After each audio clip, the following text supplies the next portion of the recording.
There is a very specific feeling that comes from watching $50,000 sit in an account that pays you just for existing.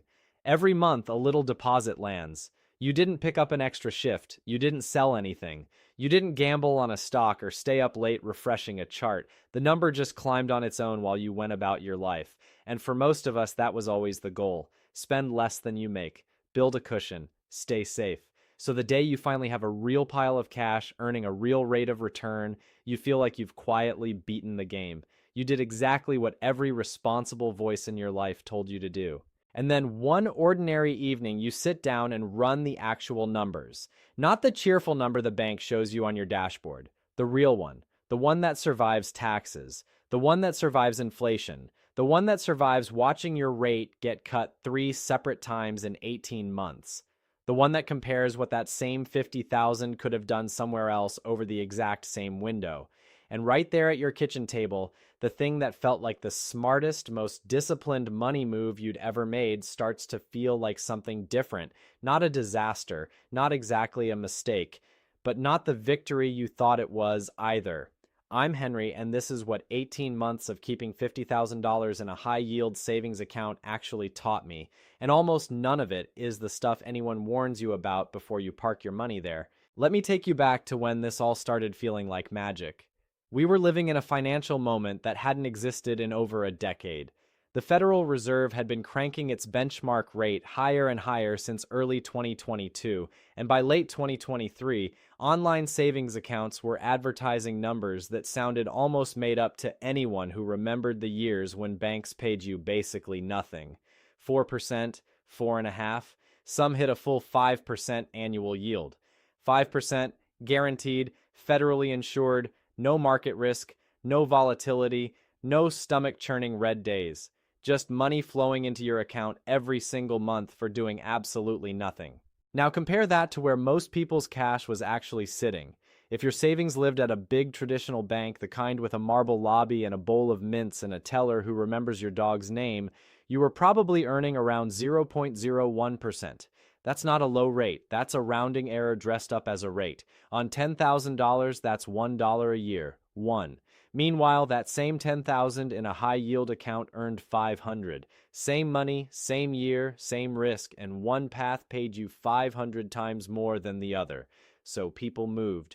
Millions of them. They opened accounts at banks they'd never heard of a month earlier, names like SoFi and Ally and Marcus, and they started watching real interest land on their emergency funds, their down payment money, their plain old cash reserves.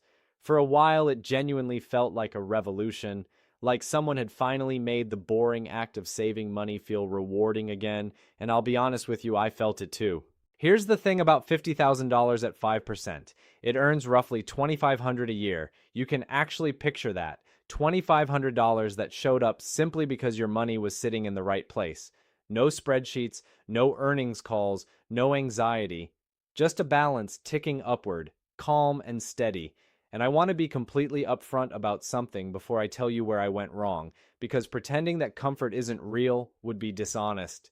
Cash that earns something genuinely is better than cash that earns nothing. Full stop. That part is true. But this is where the story stops being simple. Because here's how almost everyone calculates their return. You look at the advertised rate, you multiply it by your balance, and your brain locks in a clean number. 5% on 50 grand, $2,500. Done. Except that's the gross number. That's the number before the part of the equation that financial marketing loves to bury in a footnote, because mentioning it out loud makes the whole thing look a lot less exciting. And what is that part? Well, that's where it starts to get interesting. The IRS does not care that your money came from a savings account instead of a paycheck. Interest income gets taxed as ordinary income, not the lower long-term capital gains rate, not some friendly special savings rate. The same bracket as your salary. If you're sitting in the 22% federal bracket, which covers a huge slice of working Americans, you owe 22 cents on every single dollar of interest your account spits out. In the 24% bracket, it's 24 cents. And then, depending on where you live, your state may want a cut of that interest on top of what the federal government already took. So let's run it for real. $50,000 at 5% gives you $2,500 in gross interest. Apply a combined federal and state effective rate of around 25% for a typical middle-class earner in a state that taxes interest, and you're actually keeping closer to $1,875, not $2,500, not even $2,000, $1,875. The headline number and the number that actually lands in your pocket are two different numbers, and the gap between them is a check you're quietly writing to the government just for the privilege of holding cash. And if that gap bothered you, hold on, because there's a second force working against you, and this one is even sneakier than taxes. It's inflation, the slow, patient erosion of what your money can actually buy. Through 2023 and into 2024, inflation in the United States ran somewhere between 3 and 4%. And here's what that really means for your balance. Even while your account number climbs, the purchasing power behind that number might be crawling or barely moving at all. The balance goes up, sure, but so does the price of groceries, rent, gas, and everything else you'd eventually spend that balance on. Let me make it concrete. Say your $50,000 earns 5%. Your balance grows to $52,500. Feels great. But if inflation ran at 3% that year, the buying power of your original $50,000 would need to be about $51,500 just to break even with where you started. So that $2,500 in interest in real what it can actually buy terms, you only gained around $1,000 of genuine ground. And remember, we haven't even subtracted the taxes yet. Once we do, that real gain shrinks again. Researchers who track this stuff put it plainly. If your account pays 5% and inflation runs around 2.7%, your real pre-tax return is only about 2.3%. Then layer the taxes back on, and a middle-class saver is capturing somewhere closer to 1.5 to 1.75% in true inflation-adjusted after-tax gains per year. Now that's still positive. It's still miles better than that Marble Lobby bank paying you $1, but it is nowhere near the 5% story most people are telling themselves at their kitchen table. It's not even in the same neighborhood. And once you really absorb that, a much harder question starts forming. If my money was only growing 1 or 2% in real terms, what was it doing somewhere else during that exact same stretch? That's where the discomfort gets sharp, because while my $50,000 sat there generating taxable interest at a real yield of 1 to 2%, the stock market was on a completely different trajectory.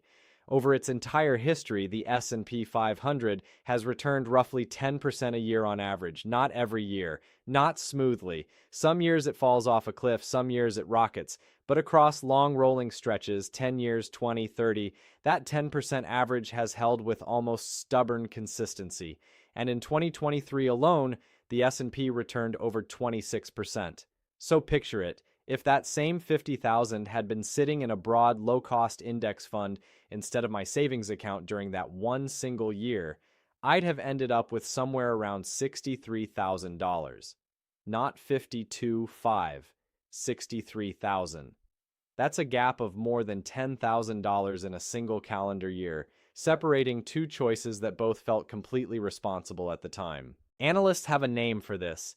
They call it opportunity cost, and it's the most expensive, invisible fee in all of personal finance. It never shows up on a statement. No bank mails you a notice that says, by the way, you missed out on 10 grand this year. The savings account just hums along, paying its 4 or 5%, while the distance between where your money is and where it could have been grows wider and wider in total silence. And if a single year stings, the long view is almost hard to look at directly. Let's shrink the number to make the point cleaner. Forget $50,000. Take just $20,000 sitting in a high-yield savings account for 30 years at 4% versus that same $20,000 invested in a diversified index fund, earning the historical 10% average. After 3 decades, the savings account grows to roughly $64,800. The invested version grows to approximately $348,000. Same starting money, same 30 years, a difference of nearly $284,000 built entirely on the choice between a place that felt safe and a place that felt uncertain. I'm sharing that number on purpose because it's supposed to land hard. It's supposed to make you think about all the other piles of cash sitting in savings accounts across your own life, the emergency fund that quietly ballooned way past 6 months of expenses, the down payment money you've been stacking for 3 years while you wait for the perfect house, the cash you're clinging to because the market makes you nervous, and at least the savings account feels solid and stable and real. But before you panic and dump everything into index funds and decide the savings account was some kind of trap, let me stop you right there. Because that is not the lesson this whole experience taught me, and overcorrecting is just as costly as missing the point in the first place. So here's what I actually figured out. The high yield savings account was never the wrong tool. I had simply put it in the wrong job. And this is a distinction almost nobody in personal finance draws clearly enough. A savings account, even a great one paying 4 or 5%, is built to protect money you might need soon. Emergency money, money for a purchase coming up in the next year or two, money that absolutely cannot afford to drop 30% in a market dip the week before you need it. It's liquid. You can move it to checking in a couple of business days. It's insured by the FDIC up to $250,000 per depositor, per bank.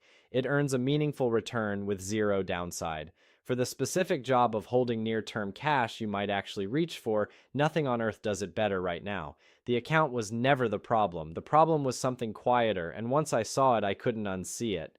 The problem is scope creep. It's how a tool built for one narrow purpose quietly inherits a much bigger, much more important responsibility than it was ever designed to carry. Most people sitting on large savings balances are not doing it because they genuinely need all of that cash accessible within 60 days. They're doing it because the account feels safe, the number looks impressive on the screen, and the alternative, putting money into the market, feels like walking up to a slot machine and feeding it your future. But here's the truth about that gap between savings money and investing money. It isn't really a financial distinction at all. It's an emotional one. And it quietly costs more than almost any other financial decision a middle-class American will ever make. Watch how this plays out in a normal household. You work, you save, you accumulate. Some of that money is genuinely your emergency fund, 3 to 6 months of real living expenses, fully accessible, because life is unpredictable and that cushion is not optional. That money belongs in a high yield account, no argument. But beyond that foundation, most people are sitting on additional money with genuinely long time horizons. Money they won't realistically touch for 5, 10, 20 years. Money they're vaguely setting aside for retirement or independence or just a future that feels steadier than today. And when that long horizon money parks itself in a savings account, the person holding it is choosing 1.5% over 10% year after year without ever once sitting down and consciously making that decision. Because nobody wakes up and chooses to leave $284,000 on the table. And yet millions of people do exactly that, one comfortable balance at a time. Which raises the uncomfortable question, how did the comfort itself become the trap? And then late in 2024, the ground shifted under everyone holding these accounts, and it made the whole thing far more urgent. The Federal Reserve started cutting rates. The cuts were gradual, a quarter point at a time, but their effect on savings yields was swift and pointed in only one direction. Accounts that had paid 5% slid to 4.5%, then 4%, then 3.5%. By early 2026, the best rates from competitive online banks had settled around 4%, still strong by historical standards, still light years better than the near zero days, but noticeably below the peak that had made these accounts feel so thrilling just a year or two earlier. And this is the part that permanently changed how I think about these accounts. An index fund grows because the companies inside it generate real revenue, hire real people, build real products, and compound real profits year after year. A savings account rate is just whatever a bank decides to offer you today, shaped entirely by whatever the Fed did at its last meeting. The rate has no floor, there's no asset underneath it quietly appreciating, there's no business growing, there's just a number printed on a web page, and that number can change tomorrow morning with no warning and no apology. Between roughly 2015 and 2022, millions of Americans held big cash balances earning essentially nothing because nothing was the only option on the menu. The high-yield era felt like it had fixed that forever. It didn't. It fixed it temporarily. The environment shifted, and the accounts that felt like a revolution in 2023 quietly turned back into ordinary products by 2025. The people who'd built their entire cash strategy around 5% yields had to scramble, chase rates from bank to bank, and slowly accept that the golden window had narrowed. But there was one more cost I didn't notice until much later, and it had nothing to do with rates or taxes at all. When you've got $50,000 sitting in an account you can tap in 24 hours, something shifts in how you make decisions. The cushion gets so thick it becomes a reason to stand still. You feel financially accomplished because the number is big and visible and right there on your phone. So you put off opening the brokerage account for one more quarter because honestly things feel fine. You contribute to retirement a little less urgently because the emergency fund feels like it's got everything covered. That big balance manufactures a sense of security that isn't entirely accurate, and that false sense of security carries a real price in the form of reduced motivation to do the harder, slower, less satisfying work of actually building wealth. Because here's what took me far too long to understand. Security and trajectory are not the same thing. One tells you where you stand today. The other decides where you end up. And it's entirely possible to feel completely secure while your trajectory quietly flattens out beneath you. Researchers at places like Pew and the Urban Institute have documented this for years. The wealth gaps between American households are not driven primarily by income differences. They're driven by what people actually do with their savings over time. Two families earning nearly identical paychecks across 20 years can land in dramatically different places based almost entirely on how much of their savings they put to work in appreciating assets versus how much they let sit in low return accounts, waiting for a certainty that never quite arrives. And that's the line that finally reframed everything for me. The savings account is not where wealth gets built, it's where wealth waits. And waiting, it turns out, has a price. So let me bring all of this home, because if you take nothing else from the last 18 months of my financial life, take these few things. First, the tax bite is bigger than the ads imply, and you owe it to yourself to calculate your real after-tax return before deciding how large a balance to maintain. For a typical middle-income earner, that real net return lands closer to 3% than 5%. Still positive, still better than doing nothing, but it's a very different number than the one glowing on the homepage. Second, the emergency fund rule exists for a reason, and that reason has a size. 3 to 6 months of actual living expenses isn't a vague suggestion, it's the target. Once you've genuinely got that covered, the cash sitting above that line has a time horizon that almost certainly belongs somewhere with a higher long-term return.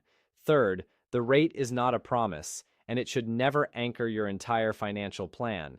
That 5% that felt like the new normal in 2023 was the product of one specific Fed policy window, and that window has already partly closed. The market's 10% historical average, by contrast, has outlasted every single interest rate cycle in American history. And the last one is the hardest to hold on to, so I want to say it plainly. The feeling of financial safety and the reality of financial progress are two separate things. They often feel completely identical. They rarely are.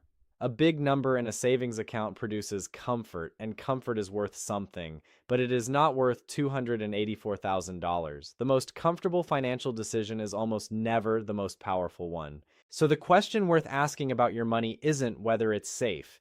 Safe is easy. Safe is the savings account doing exactly what it was built to do. The real question, the one that actually shapes where you end up, is whether your money is working as hard as your future is going to need it to. Sit down this week, look at every account you have, and ask which dollars are doing a job and which dollars are just waiting. Move the waiting ones with intention. Your future self is counting on the version of you that's watching this right now to finally make that call. I'm Henry. Keep building.